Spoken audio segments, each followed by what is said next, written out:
Udah pada dengar belum yang namanya konstitusi keluarga atau kesepakatan keluarga yang ditulis secara formal? Yes, itu lagi hits banget. Karena beberapa kali kita meeting, itu online ataupun offline, kita dicariin tentang ngobrolin family konstitusi.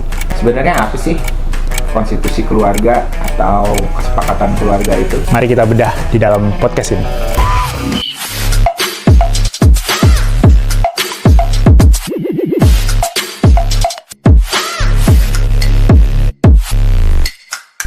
Konstitusi keluarga itu seperti undang-undang ya, undang-undang dasar yang tertulis dan disepakati bersama oleh keluarga yang diharapkan bisa menjadi panduan untuk generasi-generasi selanjutnya dalam memutuskan sesuatu.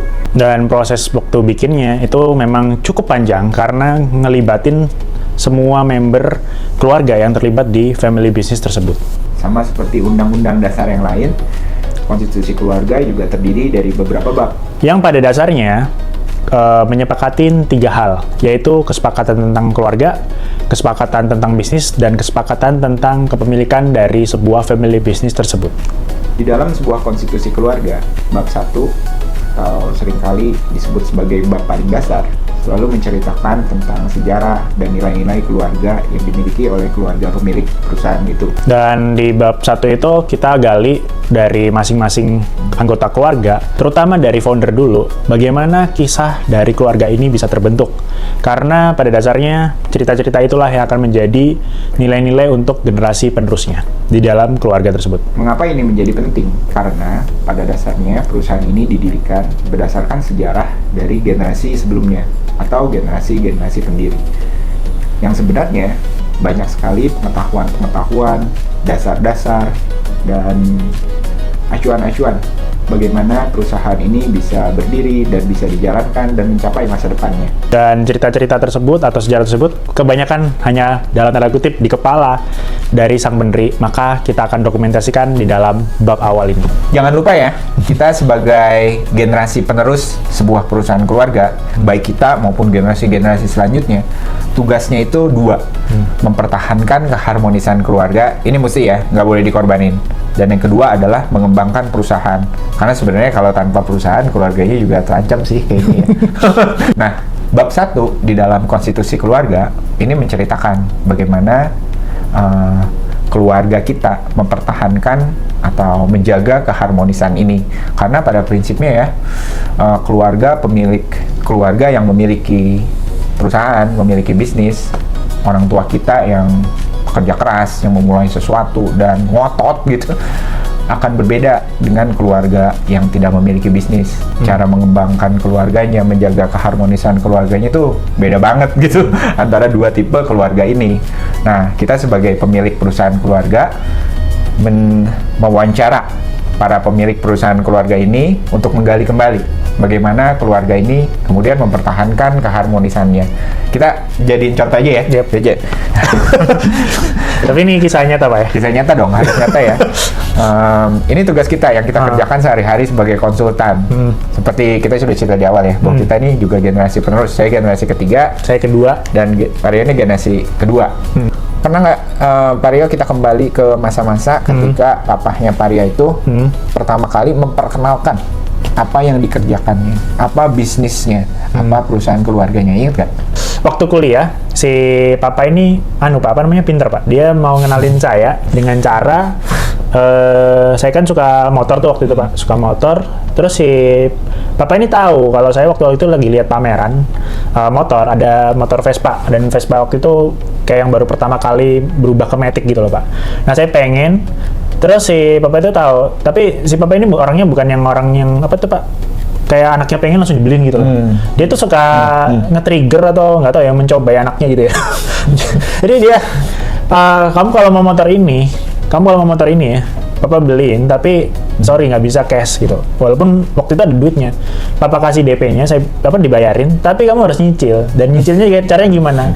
Harus ikut papa ke project kerjaan ini. Jadi cicilannya waktu itu saya ngetes 1 jutaan. Tahun berapa itu ya, 2011 atau 2012. Tapi kamu harus ikut papa ke project. Caranya gimana? Kamu kenalin ke tim untuk motret. Waktu itu saya suka motret, Pak. Dari motret foto-foto itu jadi berita acara untuk proyek itu dan cair. Itu pertama kali Pak Rio diperkenalkan sama bisnisnya ya? Iya, yang berkenalan bisnisnya officially, Pak ya. Yang kayak apa tuh namanya, kamu masuk, kerjain sama tim, dapat cicilannya untuk bayar motor tadi gitu. Kalau nggak motor tadi nggak jadi. Bukankah sudah terlihat ya keunikan dari sebuah keluarga yang pemilik bisnis? Kayaknya kalau Saya pikir kok keluarga lain kayak gitu juga, Pak ya? Enggak ya? kalau nggak memiliki bisnis, bagaimana dia ngajar? Nah, itu saya nggak tahu tuh. Mungkin ya, Pak ya. Mungkin kalau mau kerja, mau dapat duit atau mau dapat hal yang diinginin, tuh kamu harus kerja gitu, harus kerjain sesuatu gitu. Dan ya saya tahu tuh, Pak, itu jebakan sebenarnya. Tuh, lo harus kerja sama gue gitu loh, sama papa. Jangan ke yang lainnya. Saya sih waktu itu mikirnya gitu ya. Nggak tahu, yang terlintas cuma itu, Pak. Papanya itu ngomong, gue tuh pengen ngajarin si Rio bahwa untuk mendapatkan sesuatu, lo harus mengerjakan sesuatu dulu. Ada yang lo harus korbanin dulu. Dari satu sisi kan bisa aja papanya kasih. Iya. Ini kan gampang kan, Mario kan kalau perusahaannya juga cukup besar ya. Harga skuter berapa sih Pak? Makanya saya bingung waktu itu, Pak.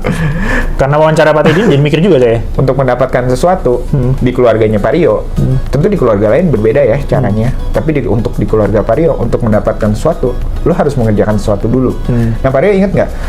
Ada satu fase di mana ada satu waktu di mana Papa tuh mengajak Pak Rio untuk bekerja sama dengannya, bekerja sama ya. Jadi bekerja sama untuk mencapai suatu tujuan. Saya ingat, Pak, waktu itu udah mau lulus kuliah, itu dilibatin ke tim apa itu namanya? Tender atau lelang ya. Jadi kita kalau dari project kan pakai sistem lelang gitu. Gila, saya dikasih ini apa namanya? Satu bundle apa itu namanya? Rancangan kerja gitu, disuruh nilai berapa persentase yang bagus. Kalau udah nanti diskusi sama Papa sama tim kayak gitu. Jadi duduk di meja meeting, suruh ngitung Pak, ngecekin itu, dan itu ngerasa kayak saya, oh ini kerja bareng sih. Terus diomongin kalau kita goal nih, kita menang, kita bagi apa itu namanya komisi sekian untuk tim dan kamu juga sekian gitu. Jadi udah spesifik gitu. Cuman ya waktu itu saya semangat aja karena lagi-lagi itu Pak di challenge lo bisa bayar ini loh angsurannya dan kelanjutannya kayak gitu. Sebenarnya Mario ngambil maknanya apa dari peristiwa itu, dari sejarah itu? Saya sih ngerasa kayak udah ini Pak ya, officially dikenalin ke bisnis karena ada nama saya di tim itu. Terus dikenalin sama apa nih orangnya dia di kantor. Itu sih Pak. Terus ya kalau mau apa tuh ningkatin pendapatan ya kamu harus kerjanya lebih ini apa ya, pakai otak atau pakai pikiran lah gitu loh.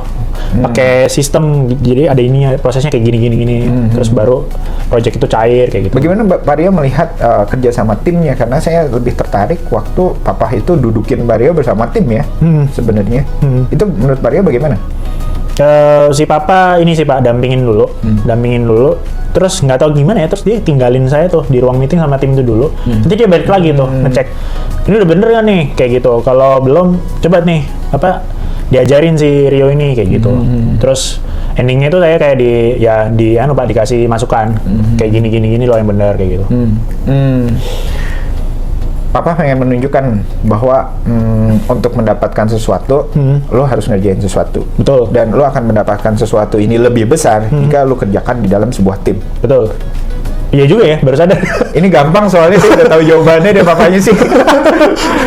Biasanya kami melakukan itu. Jadi kita wawancara generasi penerusnya, terus kita balik lagi wawancara generasi pendirinya. Kalau anaknya ada generasi penerusnya ada 3, kita wawancara satu-satu. Kita konfirmasi lagi sama pendirinya, sampai kita dapetin tuh makna-maknanya tuh sebenarnya apa. Betul.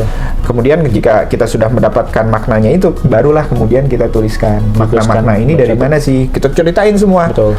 Dari cerita-cerita masing-masing ini, dan makna-makna inilah yang menjadi sangat penting karena kalau kita lihat, kita baca, kita maknai lebih dalam lagi, cerita-cerita itulah bagaimana keluarganya Pak Rio, bagaimana keluarga Anda, keluarga kita semua sebagai pemilik bisnis mempertahankan keluarga kita sekaligus bekerja mengembangkan apa yang diperjuangkan oleh orang tua kita. Cuman Pak, yang paling susah ya menurut saya itu waktu kita ini loh Pak ngebuka keterbukaannya itu loh. Hati ke hatinya tuh itu kalau nggak klik Itu waktu ya. butuh waktu proses yang lumayan panjang gitu. Dari 9 klien aja kita rata-rata bisa, wah lumayan Pak ya, nggak bisa ditarget gitu. Terlepas dari ini ya, kadang-kadang kita suka ada hamba, oh ini sengaja nih dilama-lamain padahal saya juga sebel. Nggak bisa sih, memang saya sama Pak Rio dan beberapa partner kita tuh udah sepakat dalam mengerjakan konstitusi keluarga ini butuh waktu. Yes. Seperti yang tadi Pak Rio bilang kan nggak bisa, kita nih orang luar. Betul, baru Tahu-tahu kenal, tiba-tiba langsung nanya-nanya kayak begitu. Butuh kayak keterbukaan yang klik gitu loh. Kita juga jadi punya strategi ya gimana caranya untuk Betul. kita mendapatkan kepercayaan dari klien dan butuh waktu yang lama. Dan butuh waktu Makanya kita yang selalu menolak kalau disuruh cepet-cepet mending nggak usah deh. Banyak juga kok yang perlu.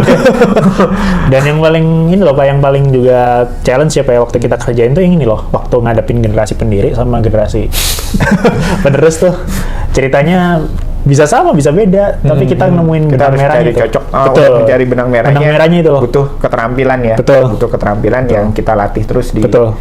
di advisor kita ini, Betul. di advisory kita ini.